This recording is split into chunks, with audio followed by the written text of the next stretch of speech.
Еден iscrpen, точен извештај за службата на Павле, на неговото прво мисионерско патување, извештај запишен од Лука, кој по својата исторично, според критериумите што тој ги исполнува, можеме да кажеме дека дури е на едно така завидно историско-научно ниво. За разлика од тоа, од тие записи што ги читаме во Новиот Завет, светот се восхитува на едни други записи и пред 20 години медиумите така излегува со некаква информација која звучеше така спектакуларно, помпезно. Еве се најде еден древен документ, Евангелие, кое го оспорува, т.е. докажува всушност дека христијанството, дека црквата не го проповеда вистинскиот Христос. Тоа е една Евангелие познато како Евангелието според Јуда. И тоа Евангелие стана предмет на дебати, изучувања во универзитети. И по известно време се утврди дека авторот на тоа Евангелие е припадник на древен култ, наречен каинити, т.е. следбеници на Каин. Тој култ го величиле Каин како така најголемата личност во Стариот Завет, зашто имал смелост да се спротивстави на Бог. Таа култна група е гностичка, тоа агностиците гледаат на Богот на Стариот Завет како на зол Бог. Така да Каин се спротивстава на тој зол Бог и затоа е голема личност. И затоа не би требало да не чуди што во Новиот Завет пак таа група како така неголема личност го величи токму Јуда. Ако Каин е негативецот во Стариот Завет, Јуда е во Новиот Завет. И според нив Јуда бил најпросветлениот од сите апостоли, на кого Христос му дава заповед да го предаде за убиство и така да се ослободи од материјалното и да се замени како духовен е он во оној духовниот свет. И иако сето тоа звучи така многу шпекулативно, она што го читаме во тие гностички евангелија, се уште има луѓе кои им веруваат и скоро еден професор по археологија тврдеше дека всушност Христос е гностички учител и вадеше докази од тоа евангелие според Јуда. Зошто го кажам тоа? Зашто читајќи ова 14-та глава и не само ова, туку целата книга Дела на апостолите, 13-та глава се извинам, нели? 13-та глава. Можеме да видиме внатре записи, можеме да видиме извештаи кои се резултат на истражување, кои не се некакви митови, не се измислени приказни, туку се држат кон принципите на науката. И самиот Лука вели дека сето она што го запишал како учење на Христос, како негово служење, она што е во делата на апостолите представено како проповеди на апостолите, како растеж или служба на црквата, е резултат на истражување. Тој истражувал, споредувал, анализирал, распрашувал сведоци и на крајот сето тоа го изнесува во тие книги. Па дури историчарите се согласни дека, особено делата на Лука, ги здолуваат стандардите на историската наука. Тоа го кажам тоа бидејќи за едно охрабрување дека ние кога ги отвараме библиските книги и книгите во Новиот Завет, она што е запишено таму, посебно како сведоштво за Христос и апостолите, може да се довериме. Тоа не се измислени книги на членове некои култови или секти, туку имаме едно исцрпно, точно, вдахновено слово библиско. Текстови кои што се карактеризираат со веродостојност. И таков е и овој текст од 13-та глава. Во него Лука ни ја дава првата, и тоа е значаен текст, бидејќи во него ја гледаме првата проповед на Павле. Првата запишена проповед на Павле. И во тој поглед представува како пресадан, како репер кој го гледаме понатаму во целото негово служење. Таа посета во Антиохија Писидиска. И за разлика од сите тие гностички евангелија и книги кои се појавиле во древноста, проповедите кои ги запишува Лука, проповедите на Павле, и не само на Павле, туку и на сите апостоли, целосно се усогласени со Стариот Завет. Додека тие гностички книги, тие апокривни книги, се го отфрлаат Стариот Завет, се во спротивност, немаат историска врска, овдека и во ова проповед на Павле во 13 глава, гледаме една доследност, тоест како се она што се случувало низ вековите во Стариот Завет, сега го наоѓа своето исполнување. И Павле како равин, како фарисеј, како човек кој е обучен во Стариот Завет, буквално ги поврзува сите точки во пророштвата и го представува Христос како Месијата. Оној кој бил пророкован и чишто пророштва сега се исполнуваат. И тоа е реперот за неговата проповед. Тој во своите проповеди, во својата служба, го проповеда Евангелието на благодатта, Христос како, верата во Христос како единствениот начин за нашето помилување и нашето оправдување. И говорејќи го тоа, ќе се навратиме сега на првиот дел од 13 глава, говорејќи го тоа, проповедајќи го тоа во синагогата во Антиохија, и тој тоа го прави, ќе се навратиме пак на тие принципи на Павле, говорејќи го тоа во синагогата, луѓе се зарадуваа, се восхитија и на крајот кога заврши со Варнава и тргнаа да излегуваат, рекоа сакаме и другата сабота да дојдеш и да ни говориш за овие работи. И знаете што се случило за една недела? И така продолжува текстот во 13 глава. Следната недела се собра скоро целиот град. Цел град отишол на служба. Слушнале за тоа што било говорено првата сабота, претходната сабота. Замислете си утре скоро цело Скопје да тргне да слушне една проповед. И сега, зошто тргнале многу Лука е внимателен, Лука е многу внимателен во изборот на зборовите. Тој рече, скоро целиот град излезе, тој се собра, за да го види Павле. За да го видат големиот Павле. Не. Скоро целиот град се собра да го слушнат Словото Божјо. И од тука натаму, не од тука, и од почетокот на 13 глава, спомнуваната, најприсутната фраза во текстот е фразата Словото Божјо или Словото Господово. Тоа се повторува дури 6 пати во оваа 14 глава. Знаете ли, Павле ја немаше таа предност што денес имат некои големи проповедници. Зборам барем за тогаш во Антиохија Писидиска. Например, изминативе недели на Балканот имаше неколку настани и во Бугарија, во Македонија и во Србија, на кои многу луѓе се собраа на тие настани, многу христијани. Например, кажа, ќе дојде Ники Крус и многу луѓе отидоа како никогаш досега да го слушнат. Или пак во Србија и во Бугарија, во Србија, нели Марк Девер, многу луѓе се собраа, познати, привлекуваат имињата луѓе. Павле, се не го критикувам, тоа сакам да кажам дека Павле немаше таа среќа.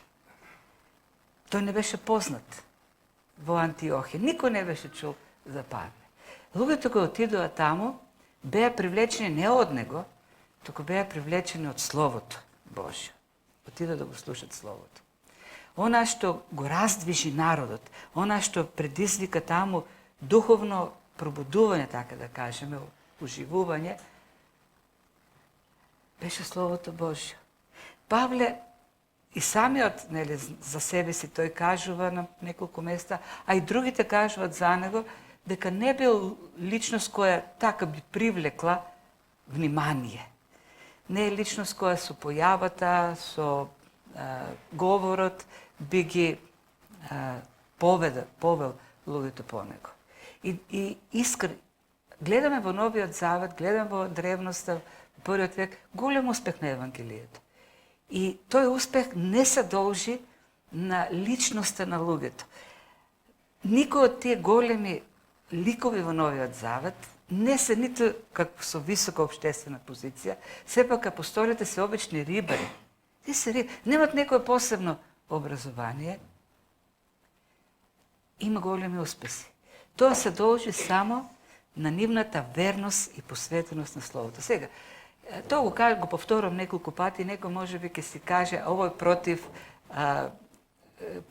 дарбите, против способностите. Не ми е тоа намерата. Човек треба да напредува. Не е доблест човек да не го бива во ништо.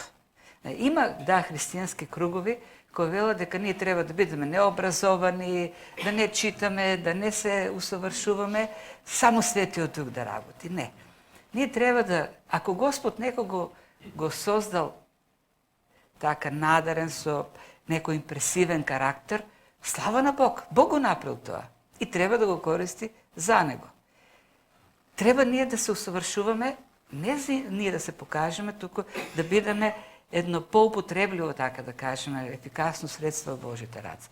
Тоа е вистината. Но оно што сакам овде да го спомнеме дека кога се случуваат сите тие работи, што ги гледам овде во Новиот Завет, па и во историјата на црквата, па и денес, тоа не се случува бидејќи некој е посебно надарен.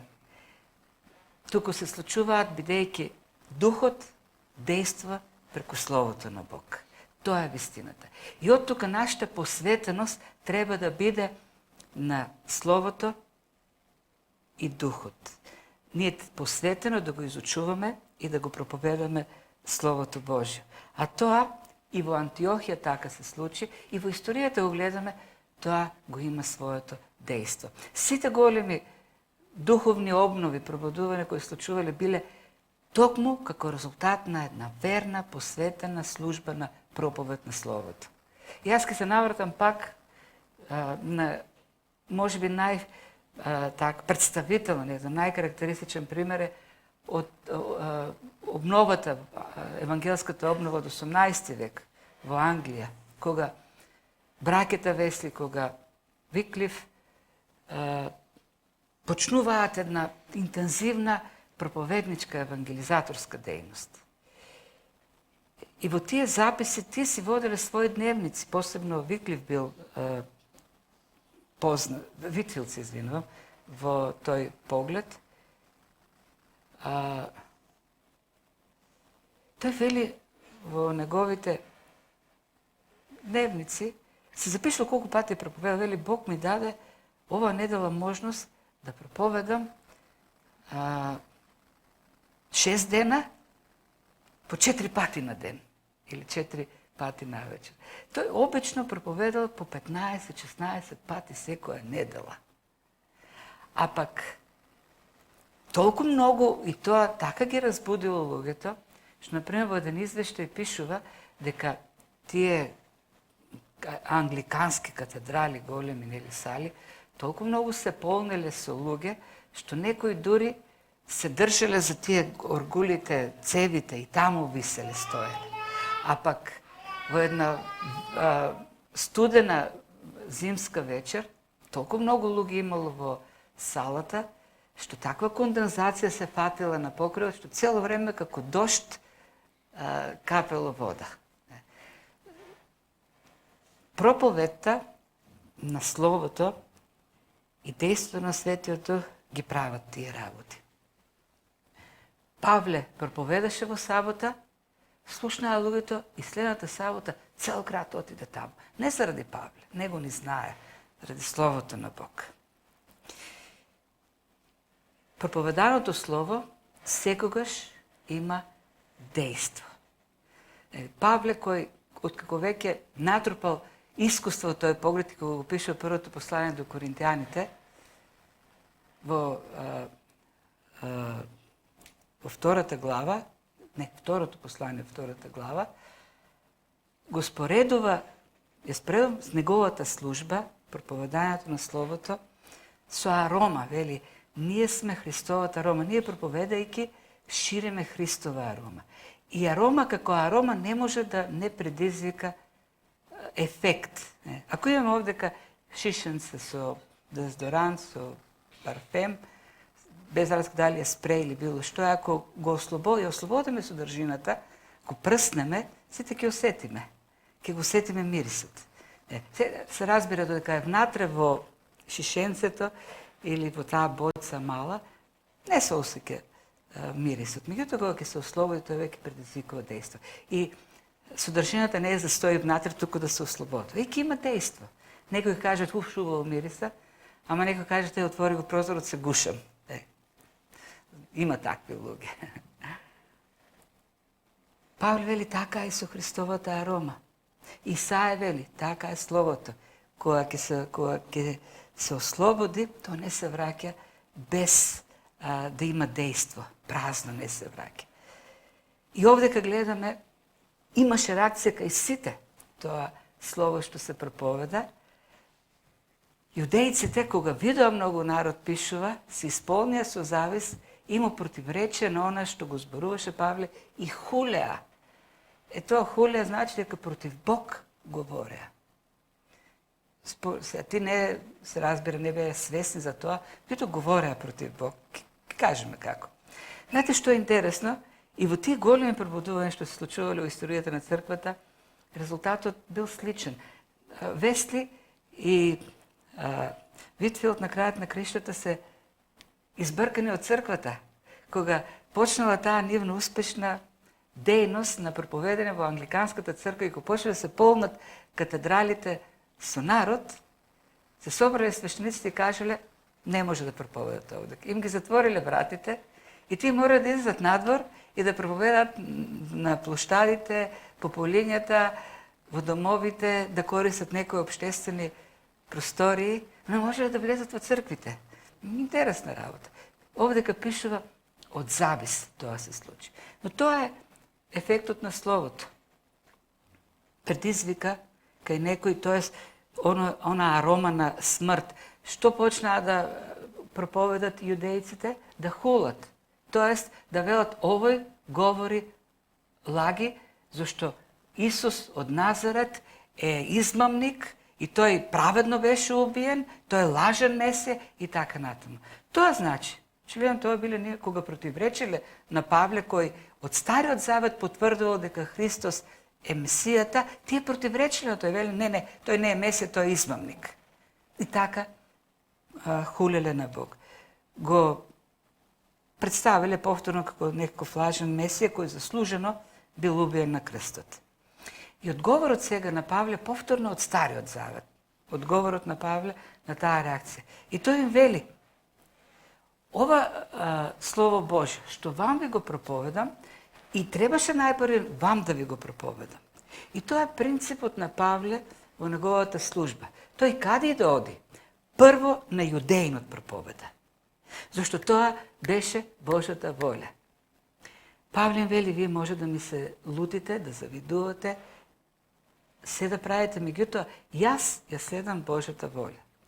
Им цитира од Стариот Завет текст во кој што овие зборите постои за светлина на незнабожците, да бидеш спасени до крајот на земјата, или целиот цитат е овдека представен, точно е од Исаја 49 глава, од 5 до кој таму стих, 7, во кој што Исаја дава сведоштво.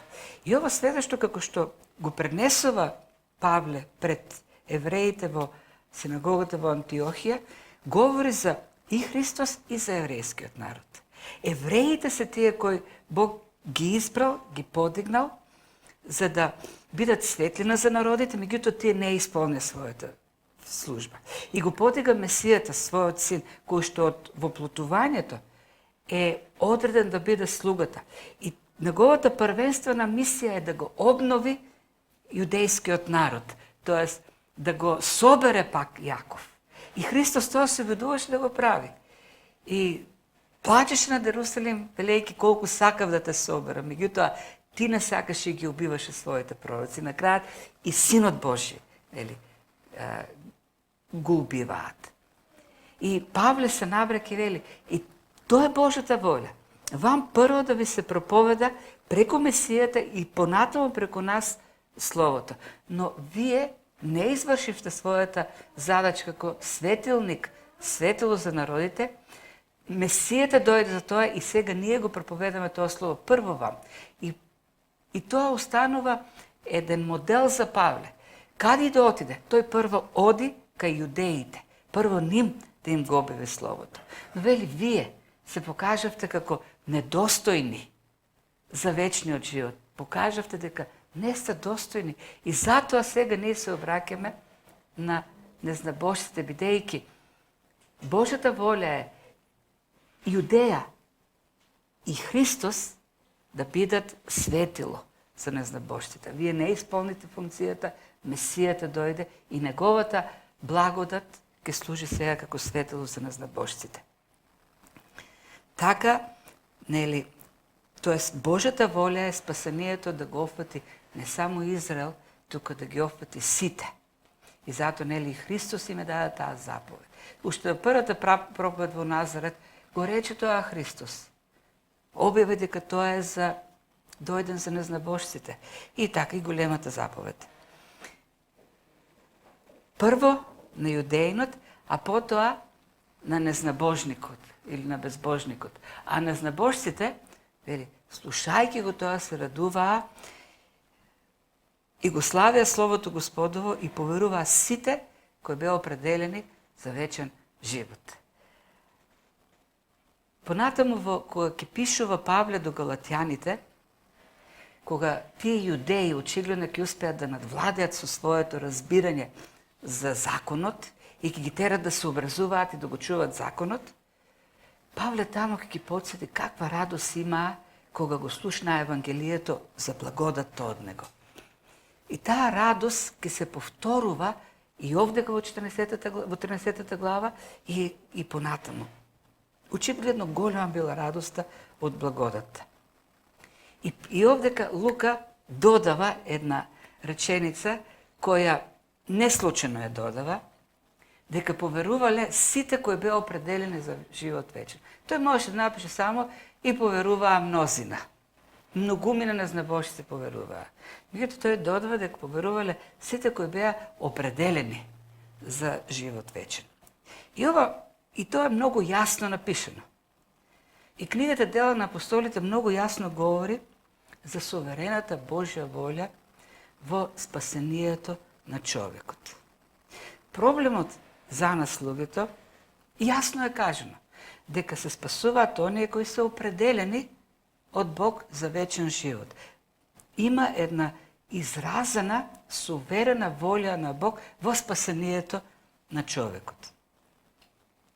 И сега, од тука натаму, ние сакаме тие учења кои се јасно представени, но не се разработени, зашто верувам дека и не можат да се разработат во човечкиот ум, ние сакаме, поврзувајќи стихови и точки, да дадеме едно обяснување кој ќе одговара на нашата многу ограничена човечка логика, кој не може да го опфати безкрајниот Божи разум и Божја мудрост. Зашто сепак човечката мисла, човечкиот ум е ограничен на ова материјално и земно.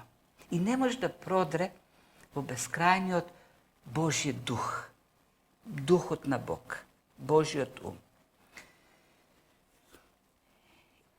И едни се обидуваат, поврзувајќи едни стихови, да дадат објаснување, други се обидуваат, поврзувајќи други стихови и да дадат за некои нивни едни или други поидовни позиции. Знаете ли што? Словото е многу јасно кажано за многу работи, дека Божјата суверена волја го одредува спасението на човекот. И тоа јасно кажано. Не е до крај сватливо. Како што јасна е, Библијата јасно говори за троичност на Бог, неговото триединство јасно е изразено, но кој може да го свати? Кој човечки ум може да го свати тоа? Ние правиме формули, шеми, кои исто така се математички многу јасни, логички, но дали се сватливи? Августин вели кој ум, кој разум, која проникливост на умот може да ја свати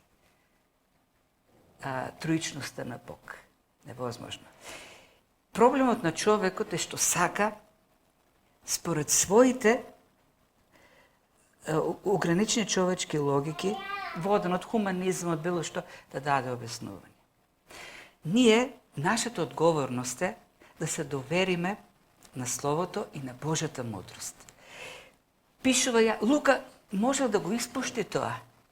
Меѓутоа, внесено е дека има избор, суверен избор од страна на Бог во спасението на луѓето. Зошто? Логиките. Мене не ми се важни.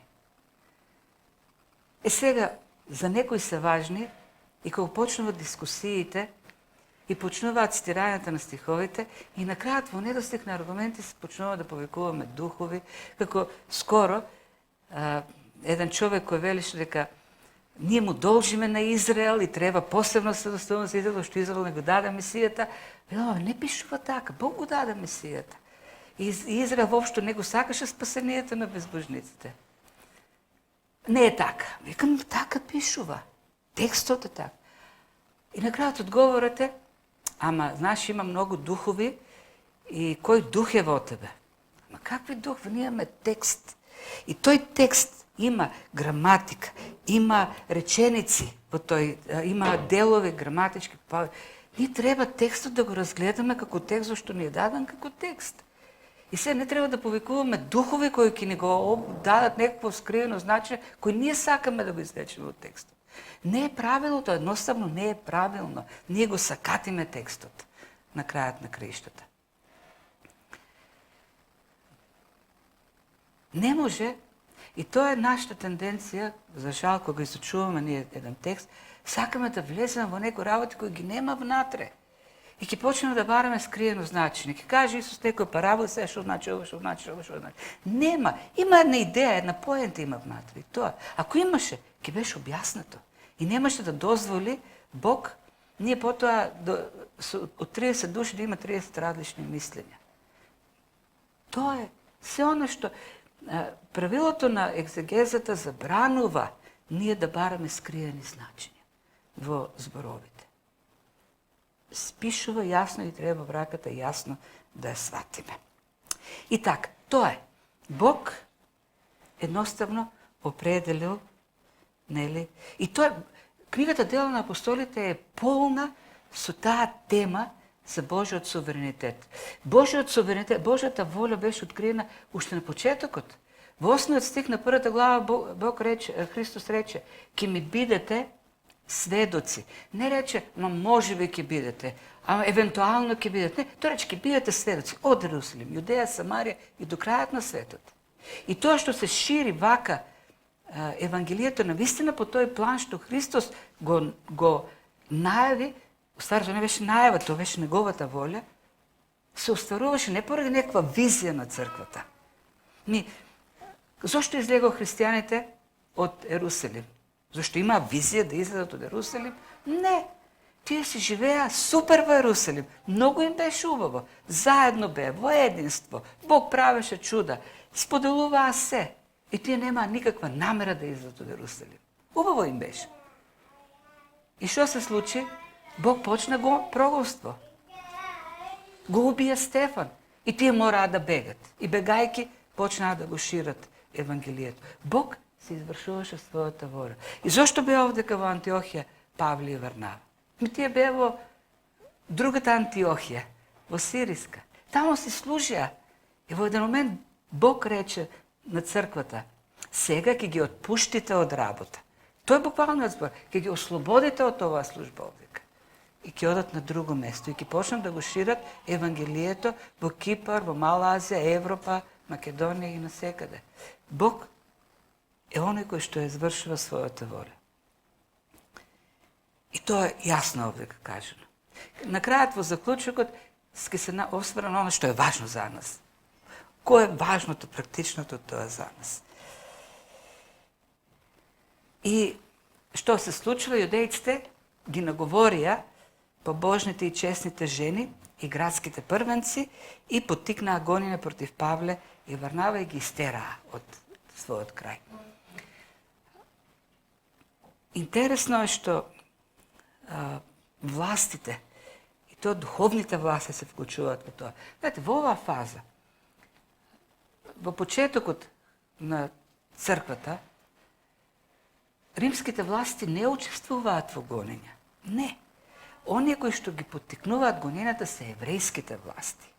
Оние водачите во синагогите.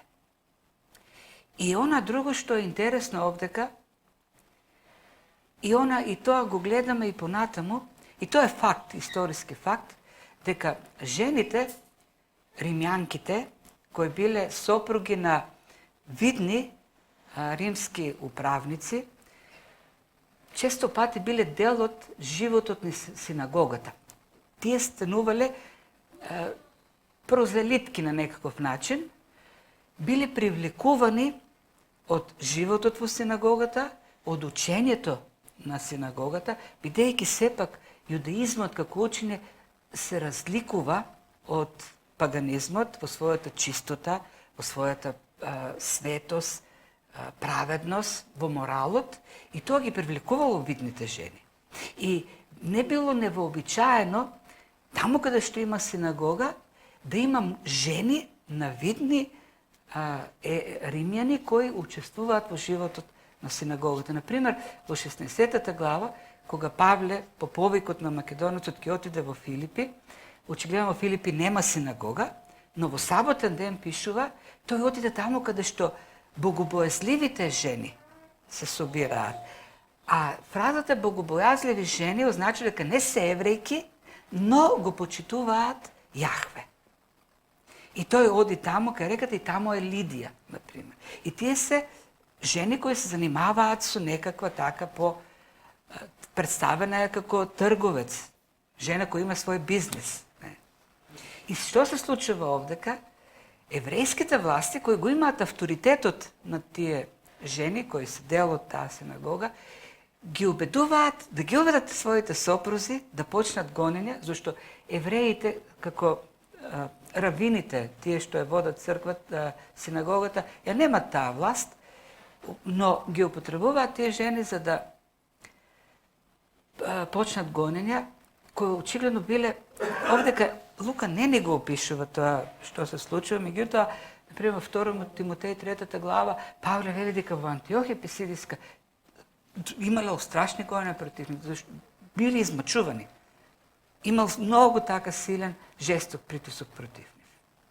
И заминуваат од таму, одат во Листра, следниот град, тоа ќе видиме следниот пат, а па христијаните остануваат радосни, полни со радост и Светиот Дух.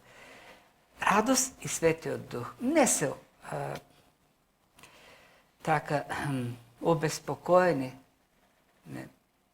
од гонењето на Павле, туку продолжуваат во радоста.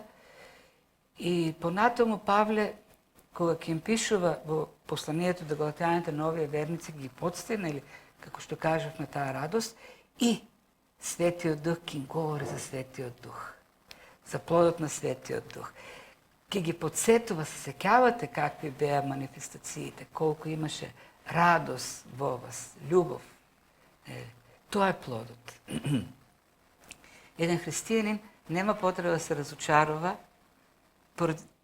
Почна гонење во градот. Беа избркани оние што им го донесоа Евангелието, кои што проповедаа за благодатта. Меѓутоа тие останаа полни со радост, зашто го има спасението и Светиот Дух со нив. И така, како заклучок, ова е првата запишана проповед на Павле и во многу нешта е како еден образец, преседан. Прво, оно што го гледаме досега и овдека, прво тој оди бара синагога. Да оди да проповеда во синагога, зашто тоа е принципот. Прво на јудеинот, потоа на незнабожците.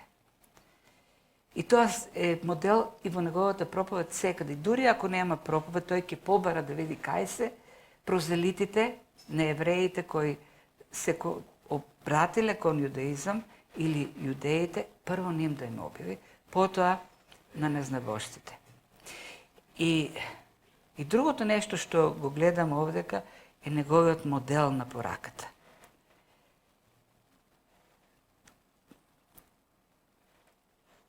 Неговиот модел на пораката е Евангелието за благодатта. И тоа безкомпромисно. Ќе кажеме, ќе завршиме со тоа. При тоа, оно што можеме да го видиме овдека во текстот, во оваа прва проповед, кога проповеда Павле, Лука ништо не ни кажува за самиот Павле. Каков проповедник е. Не го оценува. Никаде не кажува, ама тој убаво проповедаше или лошо проповедаше. Никаква карактеристика не гледаме за самиот Павле. Тоа е на заден план. Пораката е во центарот.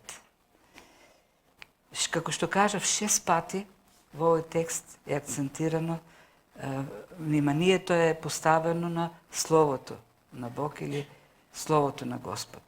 Така е представен. И тоа е така бидејќи Божјото Слово и Божјиот Дух имаат она клучна улога во проповедањето, во ширењето на Евангелието на добрата вест.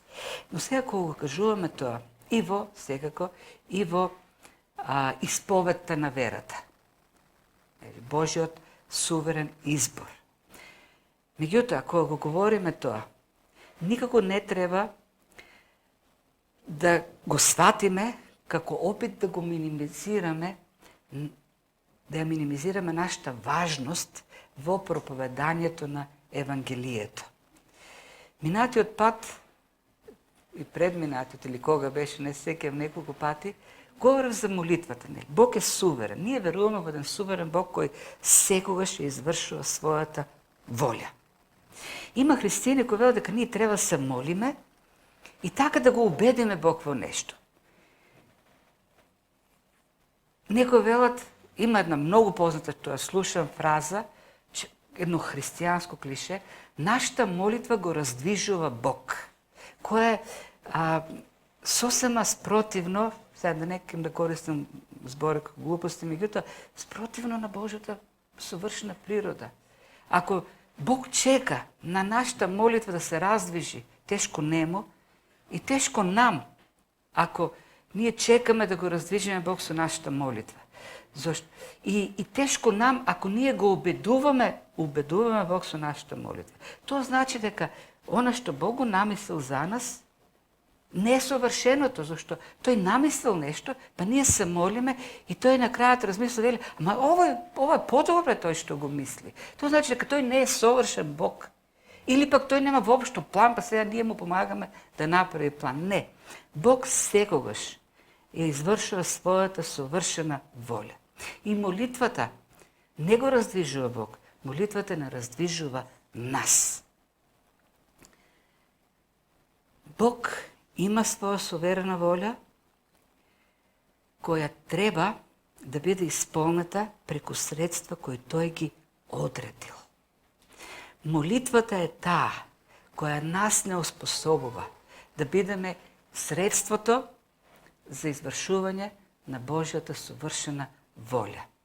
Молитвата нас не менува, не Бог. Бог има во својата суверена воља избор за спасение. Бог одредил луѓе за вечен живот. Средството е нашата проповед. Словото кој треба да биде проповедано. Сега тука има текстот, го знаете, се предпоставам повеќето од 10 глава на Римјаните, каде што вели Павле, нема разлика меѓу јудеец и елен, зашто еден е Господ на сите, Богот за сите кои го повикуваат. Бидејќи секој кој ќе го повикува името Господово, ќе биде спасен. Но како да го повикаат оној во кого не поверувале? Како пак да поверуваат во оној за кого не слушнале? А како да слушнат ако нема кој да проповеда? И како да проповедаат ако не биде испратен, како што е напишано, колку се прекрасни нозите на оние што благовестат мир, што го благовестат доброто. Средството за исполнување на Божјата воља е проповедта. која треба, како средство кое треба да ја разбуди верата во изгубените. Ние во нашата природа, како луѓе, не сме склони да го проповедаме Словото. Не е тоа нашиот копнеш. Молитвата кон Бог, во духот, во обштението со Бог, во Словото, тоа е средството кое не менува. Да почнеме да копнееме да го правиме тоа. Да копнееме да го изучуваме тоа Слово. Да копнееме да живееме со Бог постојано. Да копнееме да го живееме неговиот живот. Да копнееме духот да не преобразува така што ќе копнееме да го проповедаме тоа Слово. Да гледаме на изгубените како што Христос гледаше. Кога погледна, мислам беше крајот на 9 глава на Матеј, кога погледна кон луѓето како се изгубени без овци, како стадо без овци, како овци без пастир, пишува се сожали. Оној збор кој значи му се превртеа цревата од жал. И рече, молете се на Господарот на жетвата да прати работници, зашто жетвата е голема, а работници малку. Меѓутоа ние да се молиме, треба да копнееме како што да гледаме со тој копнеш, со таа жал, со тоа сочувство што Христос гледаше на луѓето, да ги имаме неговите очи. Тоа го немаме по природа. Ние сме себични во нашата природа. Ние гледаме себе си да се задоволиме и своите. Себе си да се спасиме и своите. Молитвата, Словото, Духот не променува. И затоа ни е потребна молитвата. Затоа треба ние да бидеме променувани за да го проповедаме Словото. А изборот, Божиот избор за спасение е нашата гаранција дека има луѓе кои Бог сака да ги спаси. Гаранцијата е дека нашето Слово ќе има плод, ќе има резултат. И овдека во овој текст што го можеме да го видиме, пишува за повикување, пишува за повикување на Бог, повикување на Неговото име. Сето оно што го говориме за Божиот избор, за Божјата суверена волја во спасението, не е исклучува одговорноста на луѓето да го бараат Бог. Не е исклучена одговорноста на луѓето да поверуваат. Зашто на крајот на криштата Божјиот избор значи дека поттикнува луѓе да поверуваат, поттикнува луѓе да го барат Бог. И сето тоа на крајот на криштата. И тој таа исповед на вера, кој што ќе ја направи, оној што ќе го служби Словото, повторно е резултат на Божиот избор. Го потврдува Божиот избор. И на тој начин се исполнува целосно планот или целта за спасението. Да биде прославен Бог. Зашто во нито еден дел ние немаме заслуга, во ниеден дел ние не можеме да бидеме, да се пофалиме. Што Павле вели, никој не може да се пофали. Се е по благодат. Дури и решението за исповед на вера е показател на Божиот избор. Во се е елиминирана можноста за фалење. Но ништо од сето тоа не ја елиминира одговорноста со вера да одговориме на Божиот план, на Божјата волја. И тоа знаење на крајот на криштата смирува. И на крајот, таа проповед што Павле ја кажа, Евангелието така го представи пред евреите,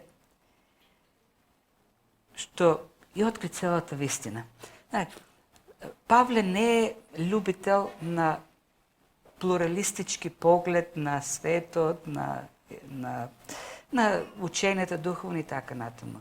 Тој не каже, добро се, можете и законот, има и други начини, па има пантеони. Не, само Христос, единствено Христос носи прошка, милост и оправдување пред Бог. Нема друг начин. И тој многу јасно ги представи пред двете опции. Или ќе поверувате во Христос и ќе бидат простени гревовите и ќе бидете оправдани, или ќе го отфрлите и ќе се соочите со вечна отвореност, ќе се соочите со пекол. Многу јасно. И тоа станува преседан, тоа не е преседан овдека, тоа станува правило во неговата проповед. Секаде понатаму. Популарно денес да се каже стапот и морковот. Го кажува стапот, нели? Отфрлањето ве испреке во пеколот, го нуди и морковот. Покајанието ќе ви донесе спасение и вечен живот. Една многу важна одлука меѓу рајот и пеколот.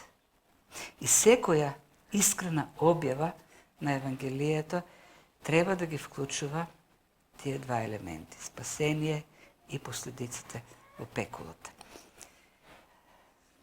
Обично немаме луѓе што не ги познаваме овдека, но сега имаме. Пораката е јасна. Евангелието на Христос за благодата е јасно. Само преку верата во Христос, во неговата жртва, има вечен живот, има спасение, има прошка за гревовите. И човек е одговорен да одговори на таа порака со вера, со исповед на вера во Христос. Отфрлањето носи казна, суд за вечноста.